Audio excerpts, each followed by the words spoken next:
Hello everyone, and welcome back to Dragalia Foundry, a fan channel where everything Dragalia Lost can be found.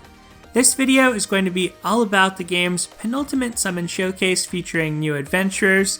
This is a Gala Dragalia that's happening as part of the game's 3.5-year anniversary, starring none other than Gala Nedrick as a brand new shadow adventurer, and a new permanent pool flame dragon in the form of Primal Brunhilda.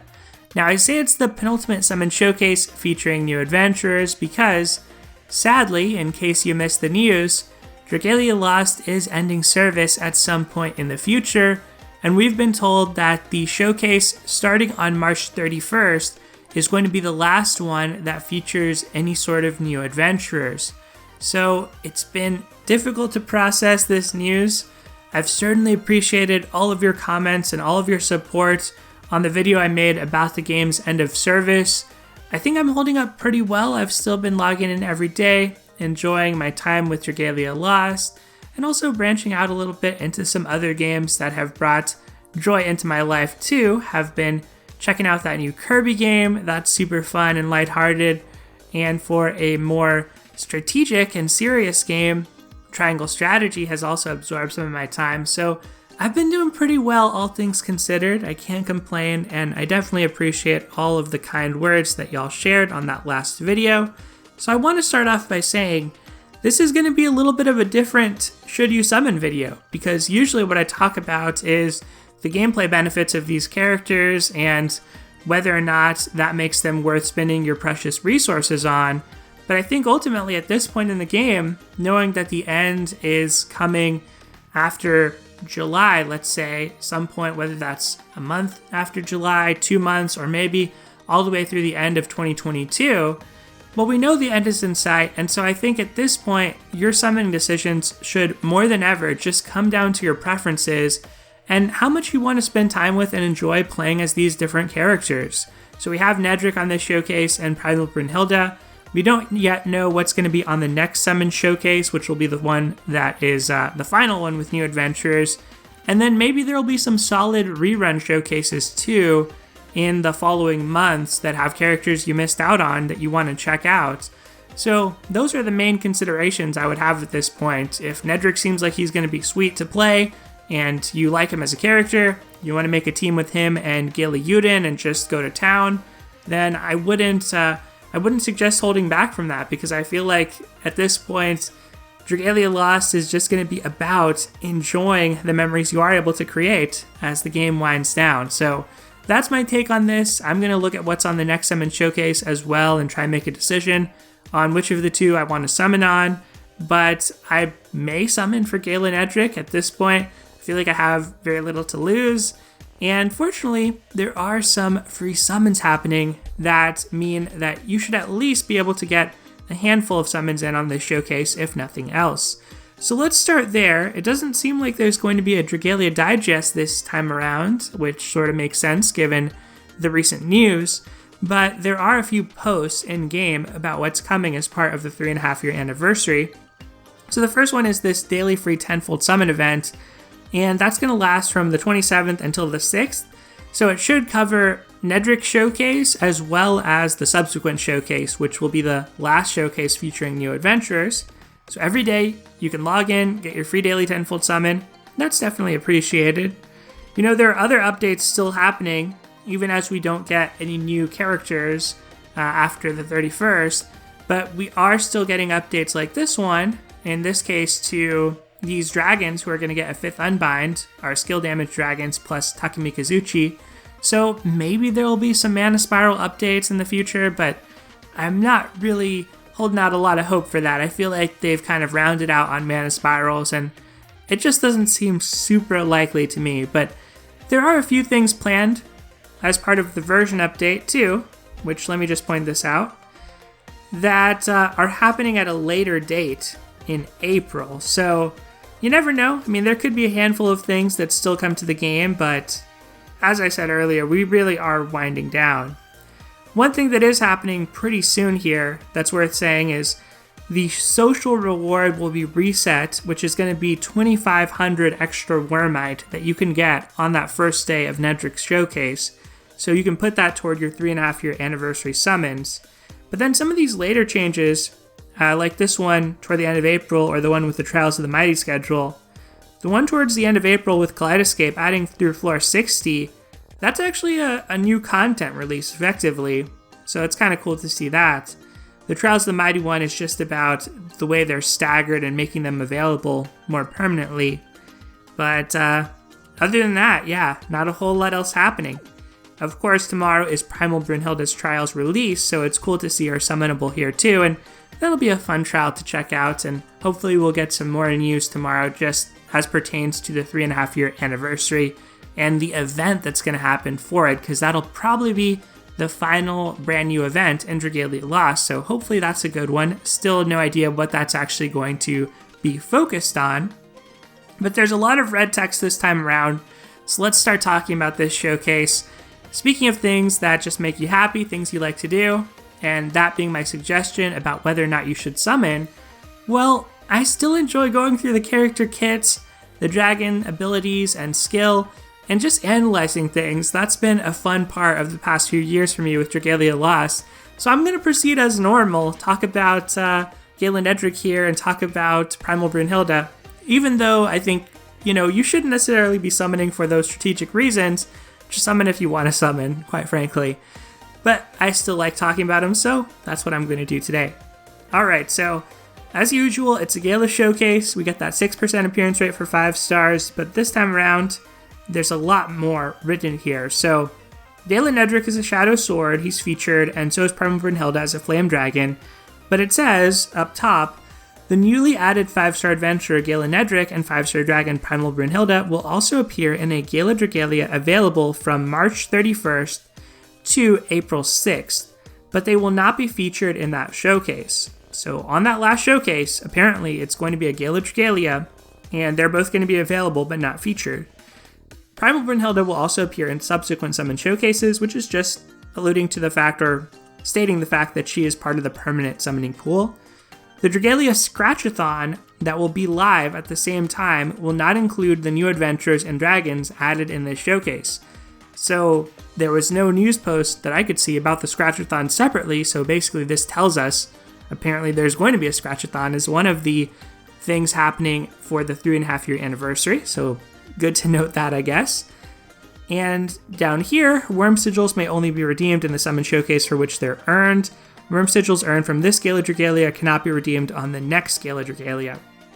So this tells us that our showcase that starts on the 31st is going to be a Gala Dragalia, meaning that it probably has a new Gala Dragon or Gala Adventure at least to introduce. I don't know who that's going to be. I think that there are still a lot of characters, unfortunately, that we never really got. So any number of them could be pretty exciting additions. I thought of the characters I wanted most as being most likely to appear as permanent adventurers, but now that these are the last adventures coming to the game, I feel like anything's kind of on the table. But for me personally, the adventures that I'd most like to see appear are the rest of the Agito cast, Volk in particular, followed by Tartarus. Those are the two that I would really love to see. But since Volk does have the beast form as a dragon, I think Tartarus starts to creep up on me as one that I really think would be quite cool. Having said that, if it's actually going to be a Gala adventure and only a Gala adventure, I think maybe Baron has an outside chance, because in the story there have been a few references and a few, I think, Radio Castle or other types of posts just making a nod to, could we one day gain Baron's friendship? Could Baron one day join our side? And Baron's the last royal sibling that's missing, so I feel like there's an outside shot of maybe that happening. Auriga, I think, could be the other possibility. Maybe both of them will be available. And I say Auriga because the story has moved in this direction of uniting all the powers of the Auspexes as one. And so I feel like she would be a natural fit in that, now that we have Sheila, Zaina, Zethia, and Ilia. I think that Auriga would fit in well to that too. And those are kind of the two that come to mind that I feel like it really has to be a real standout character if it's the last new character introduced, So There are other characters that are more side characters, but it just doesn't feel like it would be epic enough if they were the final summonable adventurers. I'm also a little sad, unless there's like 10 adventures on this showcase, or 9 on the one on the 31st. We're going to end with less than 300 adventures, but we're so close to that mark that I kind of wish we would have been able to get there, just because I feel like, I like that kind of round number. But anyway, I really don't have any sense of what's going to happen. I think it's going to probably be tied to whatever the event is that's for the 3.5 year anniversary. The fact that they have Nedrick here, I don't think it's totally unreasonable that maybe they are Agito. And it is a Gala Dragalia. I guess Gala Dragalias have always introduced new characters, but there is part of me that thought with the 3.5 year anniversary, maybe they'll have some like mega Gala Dragalia with all the past galas featured. And if they were to do a showcase like that, they could also include on it and feature some new characters. So let's say this event that comes out for the 3.5 year anniversary is all about the Agito. We could have a Gala Dragalia that lets you summon all the past Gala characters, but also has 4 new Agito adventures. I mean, that would be kind of sweet. I don't think that's super realistic though, so we'll see what happens. There's also like the possibility of a new dragon, so maybe Satan as a dragon. That could potentially be a thing, or maybe Xenos even could be summonable as an adventure. So we'll see what happens in a few days, but for now, let's start to focus in here on Gala Nedrick and Primal Brunhilda themselves. Starting with Gala Nedrick, I will wield the power of creation to change this world. I think that he looks really cool in his Gala form. I love that his pose mirrors Gala Yuden's, and you can kind of see characters in the background, of course. So you have Jin Lorda there, what looks like maybe the World Tree in the background, and also just his sword looks pretty sweet. This kind of shadowy cloak definitely feels like the counterpart to Yuden, which I think is appropriate. He's an attack unit. The true 7th scion of Alberia, he was afflicted with Wormscale shortly after birth and taken to the Fairy Kingdom, where Bahamut granted him a new chance at life. Pragmatic and impersonal, he acts by his ideas alone. Alright, so his skills are Rising Rebellion and Blazing Animus. Let's start with Rising Rebellion. It's shareable with a cost of 5. It deals damage to surrounding enemies, inflicts Shadow Blight, and raises the Dragon Gauge if the attack connects. If the user has Soul Charge, this skill will instead deal damage to surrounding enemies, inflict Shadow Blight, and dispel 1 buff from each target. Alright, so raising the Dragon Gauge is solid, but that dispel is also pretty handy. So we'll read on to find out what Soul Charge does, but causing an affliction, the possibility of dispel, giving some Dragon Gauge, these are all good things to have.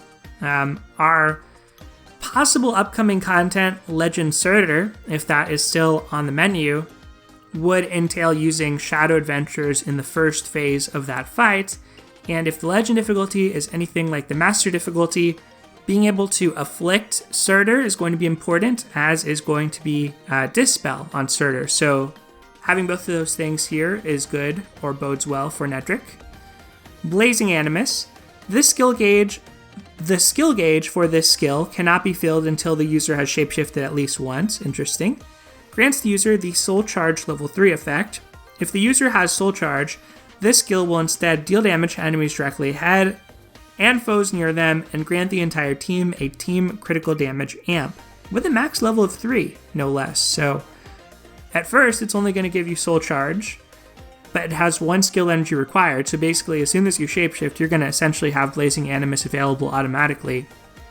And then you can deal damage and get this critical damage amp, team critical damage amp. I wonder if that's a way they're expressing Bahamut's power, because that was something I think we saw with Gala Zethia as well, that critical damage amp. But Soul Charge, we're going to have to keep reading to find out more about, but it is really interesting, so let's read on. The Chain Co-ability and Co-ability are pretty standard stuff, but Dragon Haste on swords is typical. The Shadow Dragon damage is kind of nice. I think Alberius might have the same thing. Shadow Dragon damage definitely exists already. And I think it's Alberius who has the same set of co-ability and chain co-ability, if I'm not mistaken. But welcome to see. There are some very powerful shadow dragons, so this can be quite good. Bahamut is a really strong dragon. Arsene, if you're just trying to use that dragon skill, can deal a ton of damage at once. Abilities: Oblivion Pax Bearer 2 fills 50% of the dragon gauge at the start of quests and extends shapeshift time by 100%, but doubles the amount of dragon energy required to shapeshift. The user's maximum dragon energy will not be increased. Very interesting. So when it says it doubles the amount of dragon energy required to shapeshift, I don't know if that's going to be localized to Nedrick or if that's going to apply to the whole team, but I think it's just going to be to Nedrick, and it's kind of how Bahamut works and how Gala Elysium works. When shapeshifting, Nedrick will transform into Bahamut regardless of what dragon he is equipped with. While he is shapeshifted, this ability grants him a dragon strike that deals damage to multiple targets and enemies near those targets. Also grants Nedrick the Oblivion Overload level 1 effect when his shapeshift is undone, once per quest. Oblivion Overload has 3 progressively more powerful levels and levels up automatically after set intervals of time. Level 1 increases strength by 10%, but the user takes damage over time. Oh, interesting. Is that like a self-corrosion? Level 2 increases strength and critical rate by 15%, but the user takes damage over time. And level 3 increases strength, critical rate, and attack skill damage by 20%, but the user takes damage over time. The maximum amount of the dragon gauge that abilities can fill at the start of quests will be limited to 50% for the entire team. So you can't cheese to immediately get a shapeshift off with him, because it doubles the amount of dragon energy required to shapeshift, but you are going to start halfway there, and then you do want to shapeshift with Nedrick, presumably, so you can get your Oblivion Overload going. Second ability is Blessing of Creation 2, which reduces susceptibility to blindness and paralysis by 100%, so dual resistance is there. And then Enduring Ideals 2 is the final ability. When Nedrick's HP falls to 0, if he has the Oblivion Overload effect, grants all team members other than Nedrick Oblivion Overload level 1. That is really interesting.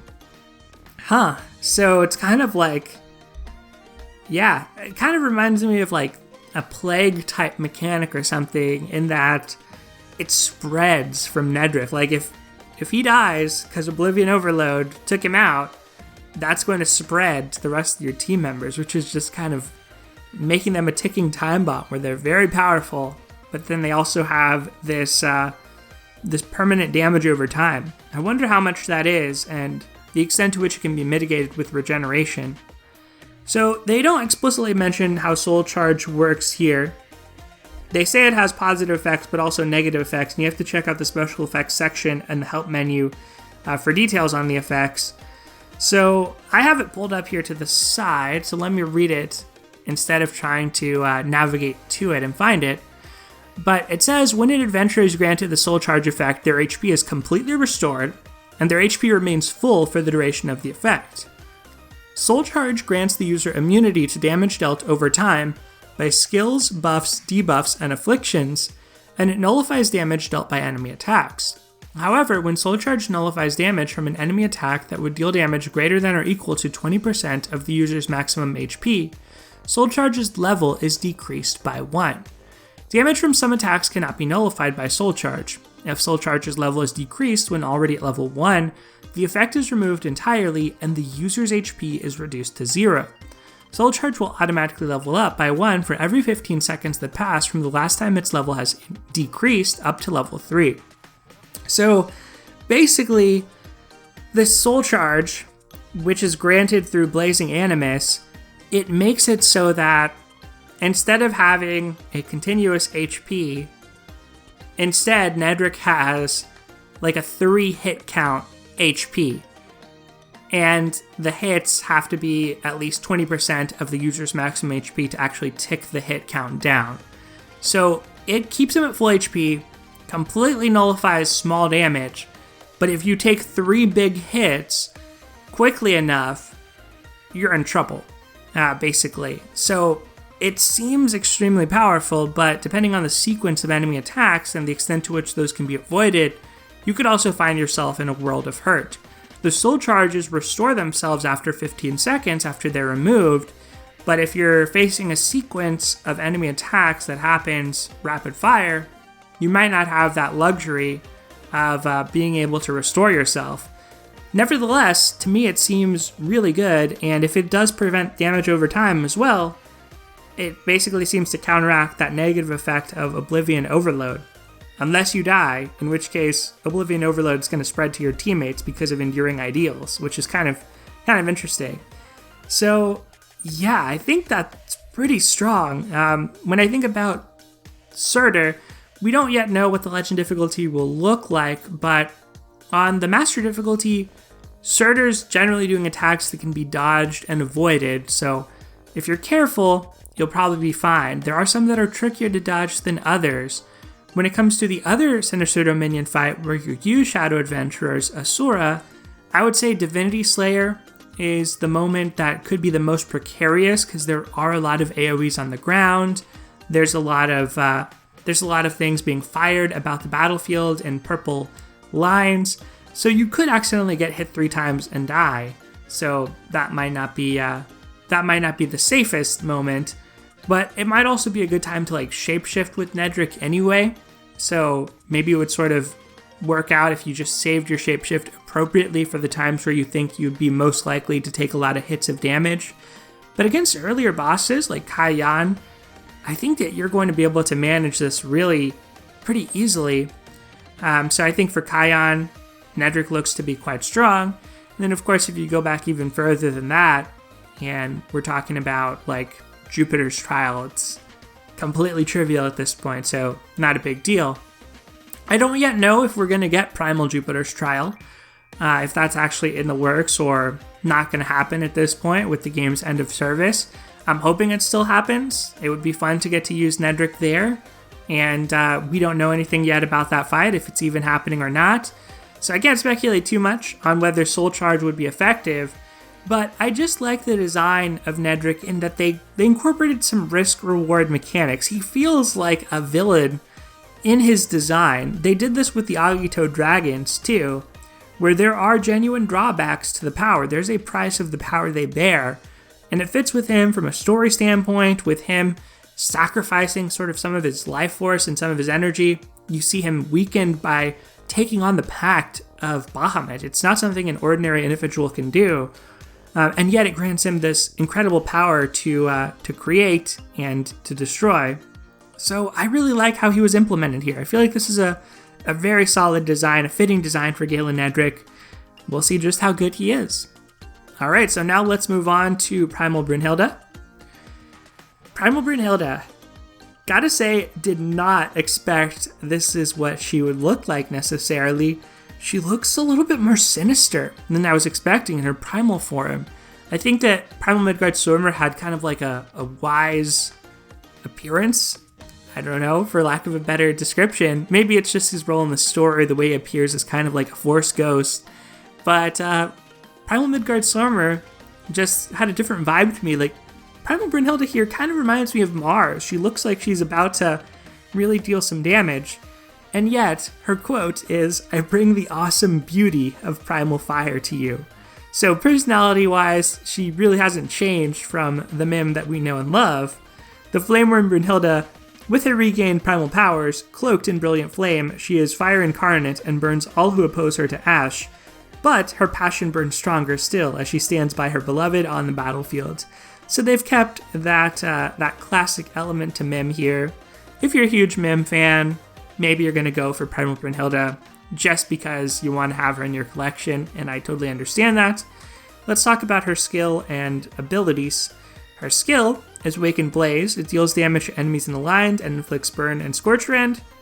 Pretty good hit of damage for a nuke here, one hit damage. And the Burn lasts 60 seconds, as does the Scorch Rend, so that's also a really good way of keeping up Burn uptime on an enemy and Scorch Rend uptime. Kind of nice to see.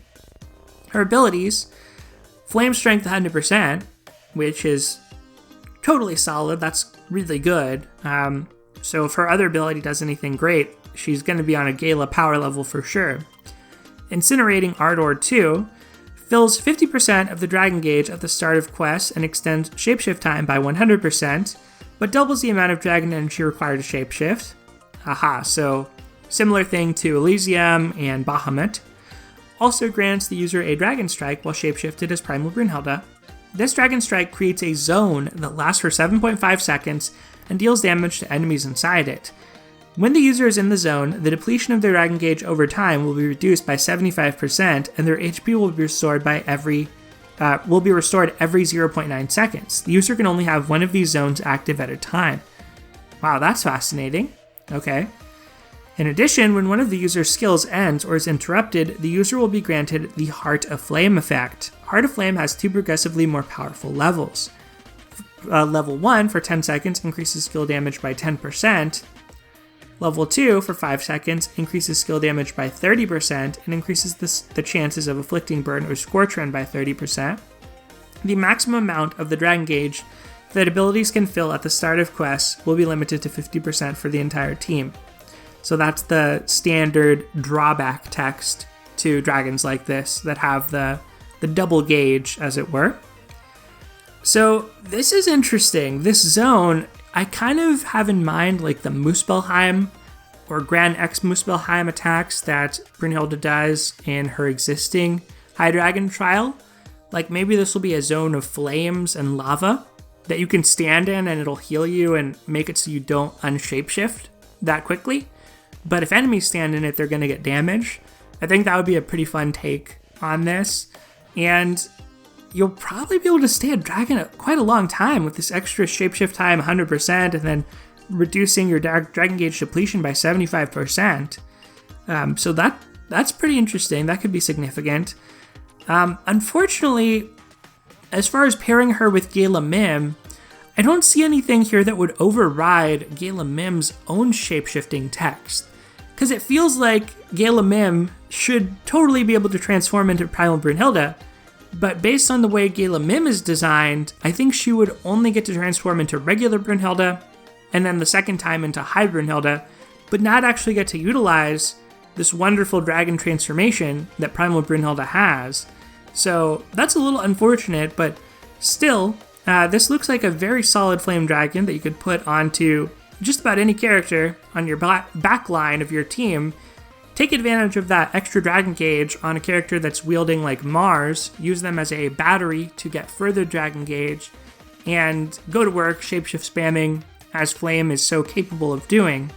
There's another element here which is kind of interesting and peculiar, but when the user's skill ends or is interrupted, the user is granted the Heart of Flame effect and has 2 progressively more powerful levels.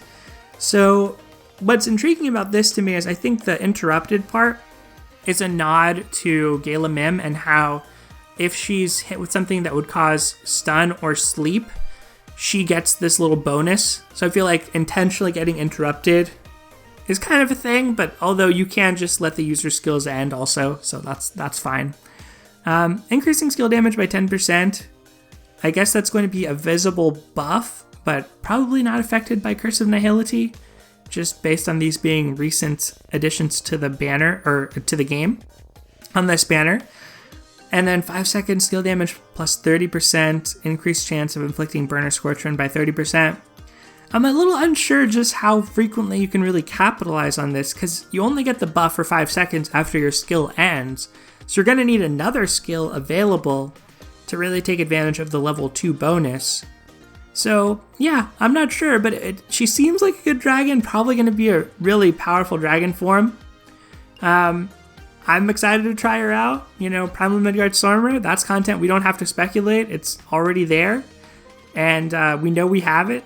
We also know we have Yaldabaoth, and we know Iblis, our most recent Legend Sinister Dominion. Oh, why am I saying Iblis? Not Iblis. No, I guess it'll be, gosh. Who else do you use Flame Adventures again? I always mix this up. Oh yeah, Yaldabaoth and Asura. Those are where you use Flame Adventures. Seems like it'd be very solid against both this dragon. Even just for the shapeshift in the backline, so seems perfectly good, but all that content where you use Flame Adventures is already released, So as I said in a previous video about Sheila, you know, your mileage will vary. You may already be able to take on all that content as things are, but at this point, as I said to start this video, you know, it's really just about, do you want to try playing with Primal Brunhilda? Does that seem fun to you? Do you want to summon a zone where you recover your HP and stay a dragon and just dance around? Well, now you can do that with Primal Brunhilda. So that is going to do it for this video, everyone. I hope you enjoyed this look at the latest summon showcase, the penultimate summon showcase with new adventures in Dragalia Lost. We got one more banner review that we're going to do, and you know, maybe we'll break out the banner review one day down the road for a rerun banner or something like that if we're still here on the 4th anniversary and there's a super solid rerun.